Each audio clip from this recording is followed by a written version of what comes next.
Buenos días, espero que se encuentren muy bien. Hoy toca lingüística, ¿ok? Tercer bimestre ya hemos comenzado. El tema de hoy es un tema, ¿ok?, que tiene que ver más que todo va más allá de la gramática, pero tiene influencia obviamente en la gramática y en la semántica, ¿ok? Un tema que se pasea por la lingüística y que espero que le aclare algunas dudas, ¿ok?, que puedan tener y que incluso los confunda para que puedan profundizar en el conocimiento. El texto como un ente comunicativo. Muchas veces pensamos que para tú crear textos necesitas de escribir bastante. O sea, cuando pensamos en un texto es una composición escrita primero, que es un error, ¿no? Porque el texto es cualquier composición comunicativa, ¿no? Pero pensamos que el texto es una composición escrita, extensa, bien estructurada, coherente, ortográficamente ideal. Pensamos que es algo perfecto, y es algo completo, y es algo que tiene que ser largo. Y eso es una falacia, ¿ok? Perdón, los últimos avances, bueno, quizás no los últimos, pero sí avances recientes en los estudios lingüísticos, nos han demostrado que el texto es más que una composición escrita, extensa, coherente, bien elucubrada. Falso, chicos, pues eso puede variar. Primero que nada, la definición del texto es bastante sencilla, de la más aceptada actualmente, de las muchas definiciones que van a conseguir, porque pueden investigar en internet y van a conseguir muchas. Yo les sugiero que tomen esta. Aquí está muy breve. El texto es una unidad lingüística, ¿ok? Es decir, está compuesta por un conjunto de elementos lingüísticos y que tiene o posee un sentido pleno. ¿Qué significa un sentido pleno? Ahí es donde entra la semántica, que lo que dice basta para ser comprendido. Es decir, posee un cierre semántico. Un texto que cuando posee un cierre semántico es porque su significado está completo. No importa la cantidad, chicos. ¿Okay? Lo que importa es, no vamos a decir calidad, porque no quiere decir que tiene que ser algo bueno, sino que lo que importa en el texto es el sentido pleno. Voy a agregar algo aquí. Y un propósito comunicativo determinado. Eso es lo que me faltaba. Eso es un texto. Es una unidad lingüística, por supuesto, no gramatical. Más allá de lo gramatical, es lingüística, ¿ves? Que puede ser, cuando hablo de una unidad lingüística, un texto puede ser un conjunto de 100 palabras, como puede ser una sola palabra, chicos, sí. Una sola palabra puede ser considerada texto.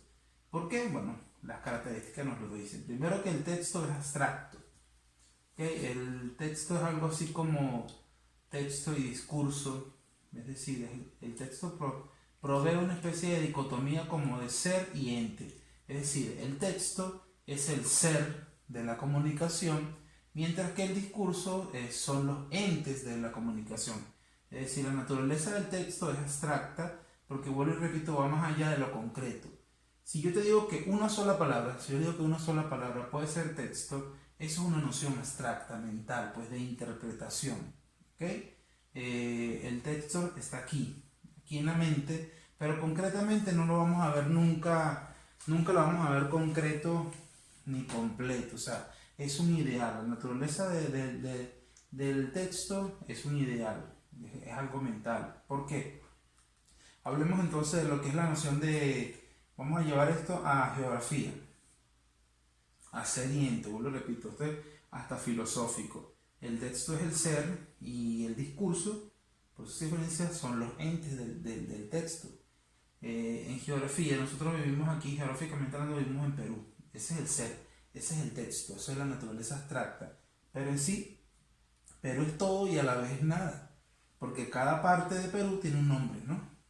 Aquí estamos en Perú, pero ¿qué es Perú? Perú es todo, pero a la vez es nada, porque aquí no estamos precisamente en Perú, estamos o en San Martín, o estamos en San Miguel, y a su vez estamos en una organización, y a su vez estamos en una calle, entonces en varias cosas a la vez que son concreciones, o sea, que son los discursos de un texto general que es Perú, ¿okay? Que Perú está en todos lados, pero cada parte de Perú es diferente. Es decir, lo genérico de la comunicación, a lo genérico de la comunicación se le llama texto, ¿ok?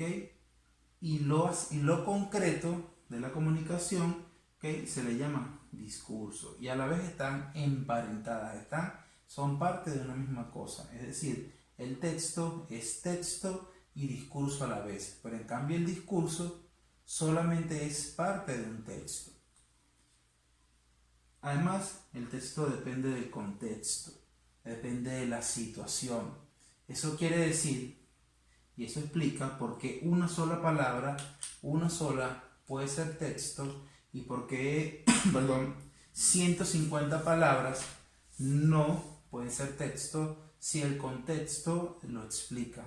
Por ejemplo, para un aviso, como un cartel, donde hay un contexto completo, es decir, hay una cerca electrificada, tienes una fábrica, una empresa y tienes tu cerca electrificada y tú quieres que la gente no se acerque obviamente porque corre en peligro, tú pones un cartel y pones una sola palabra. La palabra dice, vamos a colocarla por aquí, peligro. Necesitamos alguna otra cosa para que se entienda que si te acercas a la cerca te vas a morir o puedes morir electrocutado. No, porque te lo da el contexto, es decir, todo. La cerca, ves todo, ves que está electrificado, ves toda la corriente, tú dices, muy cierto, si me acerco, muero. Pues una sola palabra lo dice todo, o prohibido, o a veces dos palabras, no entrar, o hola, a veces una sola palabra. Pasas por la calle, hola, y sigues. En ese momento dijiste una sola palabra, te fuiste, saludaste, no dijiste más nada. Esa palabra es texto. ¿Por qué no necesitas más nada? Mire, tiene sentido pleno porque ya entendiste lo que vas a saludar, tienes un propósito comunicativo determinado, saludar. Y para saludar solamente necesitas o puedes necesitar una sola palabra. Te puedes quedar y conversar, bueno, eso te lo va a dar el contexto, te lo va a dar tu propósito comunicativo. Te quedas a conversar, allí sí necesitas más palabras. Por ejemplo, te quedas a conversar y dices, tengo que contarte algo, y te vas. Eso no es texto, porque quedó incompleto, no sabes qué fue lo que tengo que contarte algo, tienes que contar algo, pero si tú dices hola y sigues, no hay problema, ya pasó todo, eso es texto, ¿ok? Pero a veces 150 palabras no son texto, porque si tienes que escribir un ensayo, y quizás entonces los ensayos, para hacer un ensayo nos piden hasta 200, 300 palabras, entonces en 150 palabras a veces haces el ensayo, lo terminas, lo entregas, pero simplemente crees que lo has terminado, pero te faltaron ideas, te faltó cerrar, ¿ok?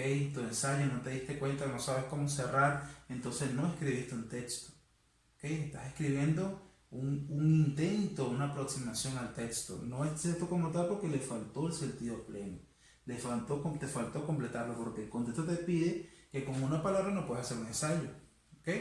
O con dos oraciones no puedes hacer un artículo de prensa. Pero con dos oraciones sí puedes hacer un microcuento. O sea, todo va a depender del contexto, chicos. ¿Ok? Difiere del discurso porque el texto es el sentido general de toda unidad lingüística, vuelvo y repito, que tenga sentido pleno.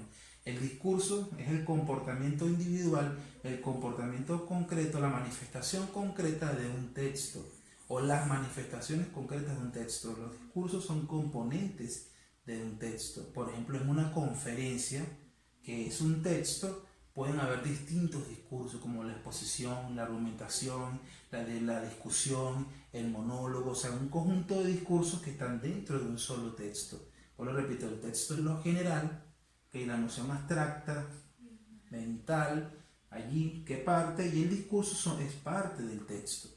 ¿Ok? Entonces, por ejemplo, también podemos decir que una novela es un texto, ¿ok? pero el discurso de la novela, los discursos de la novela son el discurso narrativo, también puede haber descripción, puede haber argumentación, etc. Las implicaciones sociales, psicológicas, ¿ok?, y culturales. Para tú entender un texto, no solamente, ya lo de la lingüística lo he aprendido, no nada más requiere de la lingüística de la lengua para entenderlo. O sea, el texto no es una unidad aislada. El texto es una unidad lingüística, pero también es social, es cultural, es psicológica. ¿Por qué? Porque es expresión de tus sentimientos, de tus miedos, de tus intenciones, ¿ok?, de tu modo de vida, de tu forma de relacionarte, de tus características. Por ejemplo, el texto puede variar, el texto de una persona, el discurso de una persona puede variar de acuerdo a la clase social, de acuerdo al nivel de estudio, de acuerdo al sexo, masculino y femenino, de acuerdo a la edad. Todo eso influye en un texto, ¿ok? El texto no es una unidad aislada nada más compuesta por lengua, por gramática. ¿Okay? La cultura también influye en el texto. No es el mismo discurso de una persona, vuelvo a repito, que ha sido estudiada con una persona que no es estudiada, o no es el mismo discurso en la cultura o las palabras que se utilizan aquí en Perú que las que se utilizan en Venezuela o en Colombia. O sea, culturalmente hay palabras aquí que son lisuras aquí y que en Venezuela no son lisuras. Y así sucede, así como hay palabras que en Colombia no son lisuras, en Venezuela sí son lisuras. En Colombia es normal decir joder, ¿ok? Cagar, creo que en España es normal decir cagar, ¿okay? Y aquí en Perú o en Venezuela es una lisura, es una grosería, es una obscenidad, pero en España no es. Entonces eso te lo da la cultura de la persona, cómo ellos perciban ese tipo de palabras. Y eso influye, obviamente influye o está implicado en lo que es el texto, así como también en elementos psicológicos, o sea, tiene que ver con el comportamiento, con la conducta, con los pensamientos, ¿okay? Todo eso influye o es parte del texto y no es una unidad, como les digo, aislada. Y finalmente algunos ejemplos que ya creo que están entendiendo, ¿no? Un aviso es un texto, ¿okay? Un cuento es un texto, un ensayo, un manual o un memorándum, un artículo de opinión, hay un sinfín de textos que dentro del texto, ¿ok?, tienen un tipo de discurso predominante y otros discursos que pueden haber. Una obra teatral puede ser un texto, o un guión teatral es un texto, pero los órdenes discursivos son el diálogo, la argumentación, la descripción. O sea, dentro de ese texto hay un conjunto de órdenes discursivos, pero siempre hay una especie de composición general, o sea, o de naturaleza o de estructura general que guía, ¿okay?, todo lo que es el comportamiento lingüístico. Y a esa composición general, a esa unidad lingüística, le tenemos que dar un nombre determinado, un aviso, que es un texto, y a la vez quizás incluso no tiene ni siquiera discurso, o tiene el discurso es argumentativo porque te quiere convencerte, quiere sugerirte. Entonces el discurso argumentativo, pero el nombre de ese tipo de discursos es un aviso, que es la unidad que de alguna manera es genérica, ¿okay? Entonces el texto siempre va a tener un nombre que es invariable de acuerdo a lo que tú quieras hacer, ¿no? Pero dentro del texto sí pueden variar los órdenes discursivos que tú quieras utilizar. Para un cuento tú puedes usar solamente narración si quieres, pero también puedes usar narración con argumentación, con descripción, con exposición, o usas narración con exposición. Eso va a depender de tu estilo, ¿okay? Eso, el discurso va a variar, pero el texto siempre va a ser invariable, siempre va a tener alguna característica genérica, abstracta, que va a ser inherente a él mismo, ¿okay? Entonces, con esto hemos terminado con la clase, esperando que hayan entendido un tema que es bastante dialéctico, pero considero que es interesante, y las preguntas que le voy a hacer van a girar hacia eso, hacia la dialéctica, hacia la contradicción, para hacerlos pensar y para hacerlos fortalecer el conocimiento de este tema. Muchísimas gracias.